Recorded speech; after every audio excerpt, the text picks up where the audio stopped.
Hey guys, and welcome back to another YouTube video. In this video I'll be going through the Geelong versus Port Adelaide game, going through how it was really just annoyingly for me, the Butters show. He seemed to turn up even though Geelong did end up winning this game by, I think it was 2 goals in the end. Was it 2 straight? Yeah, 2 straight goals. And how Tom Stewart came back to record a decent score after a horrific first half and horrific first quarter, I think, in general. But before we get into the video, remember to like and subscribe, turn the notification bell on so you know when I upload, and let's get into the video. So as you can see here, Myers, 117, he's actually provided a couple of good performances, but he's so hit or miss with the role that he plays that I just wouldn't be going for him. Stanley, 105. I think he just dominated because there was no one from Port. You had Vestatina, I think, rucking, and that's why he did well. Stewart, 94. As you can see here, 16, 38-34 to save his score. If he provided a 20 in either, if he provided a 20 in the first, that would have been a 108. That would have been a really good performance. But against Port, when he was getting tagged, to get to 94 is fairly decent considering what the chaos that happened in the back line. Smith, 85, Duncan, 85, Henry, 84, Dangerfield, 84. Just a lot of middle-ish scores, I guess, and just nothing really there to grab onto. Atkins, 80, Rowan, Cameron, Bruin, 66. So he's just how do I say this? He's just around that 70 mark consistently, and it's not really good enough to be usable next year, especially because he's most likely just going to be a mid.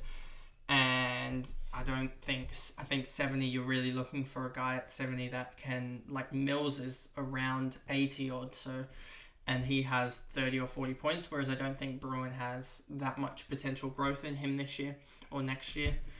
De Koning, Bowes, Radigali, Tui, Holmes, Stengel, O'Connor, no one else here really to talk about, to be honest, as no one else here really I see any growth in per se for next year, and really only Tom Stewart is I guess usable from Geelong, as he has the highest average out of all of them, and Duncan seems really inconsistent, and I wouldn't be using Duncan these last couple of weeks, as pretty sure if I go back to the matchups, they actually have a hard... Yeah, they have next week against Collingwood, who's beat up. St Kilda are good for defenders, and Western Bulldogs are good for defenders, so you could, I guess, go for Mitch Duncan, but that would be a much bigger risk than I think going for Nick Newman, who has a very similar schedule, if I'm not wrong. Not similar, but has Gold Coast and Giants, who give up big scores to defenders as well, and Melbourne, but Nick Newman seems to be getting a lot of the ball at the moment, especially because he's on kickouts as well, it seems.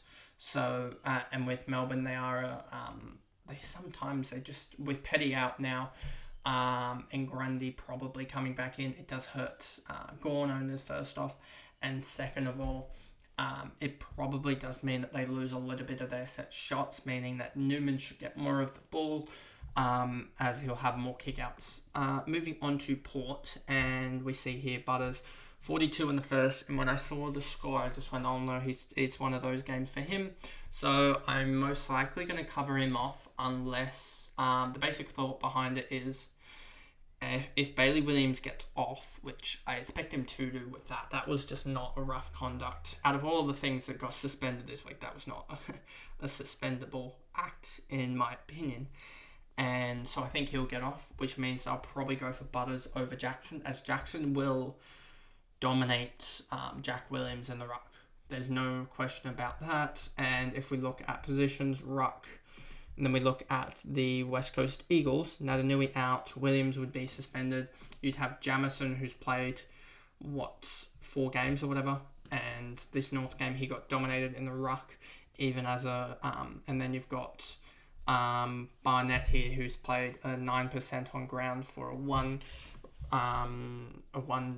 hit out game. I'd need to look more into that, but that just lines up perfectly, even with the ruck department with the West Coast Eagles.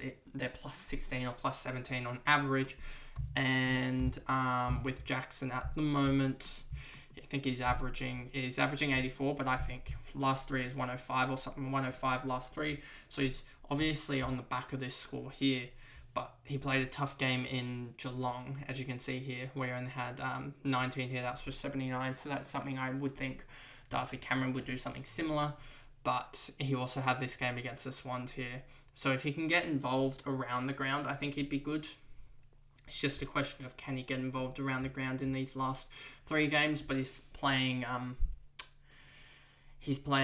potentially Jack Williams, Vestatini, and Ned Reeves. And I think if we look, as he played against the Hawks, he even went huge against them, playing as a key forward, I guess, and part-time ruck. So I do think that it is a throw up between those two, and I think if Bailey Williams does get off, I think I'll go Butters, but if he doesn't get off, then I think I'll go Jackson. I think that's a fairly decent plan.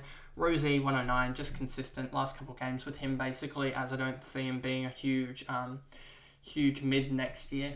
I think it'll be a year of the old firm, I guess, coming back in Miller, Steele, Mills, etc.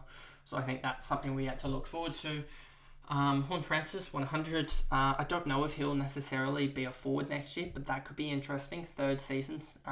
Second season at Port if he actually kicks into gear, because that could be an absolute pick and a half. But we've seen so much with Horne-Francis of him just tapping out of games almost, so I don't know if that's necessarily a good shout with him.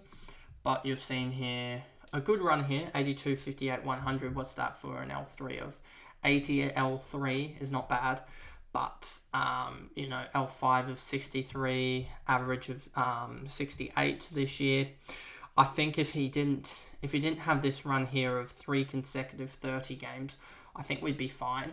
Took a lot of marks in this game, so I think he's one that we need to just keep our eye on in pre-season, as I think he could be that forward, that classified forward, even though he plays majority midfield. If he does get that forward status, that could be one that just goes ballistic.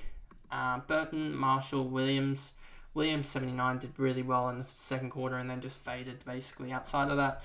Rioli, Bonner, Boak, Dersma, Drew, and then Wines here with a 63. He's just fallen off. Evans, Burn-Jones, Powell-Pepper, Vestatini 55, and he could be the ruck next year for Port, but I doubt it. And also the fact that he is, I think, starting to get that average up a little bit. If we look here, his average is now 30. It's basically 40, and you wouldn't be going for Vestatini as a ruck option next year anyway. Burgoyne, Houston, Jonas, Lord, Mead, McCantry, and McKenzie. That's pretty much all the options there anyway. And that pretty much is the video there. And then out of this game, you're really just looking at Stewart, Butters, Rosie, and next year really just if Horne-Francis can get back to it. Could Wines get back to any related form from a couple years ago? I don't think so.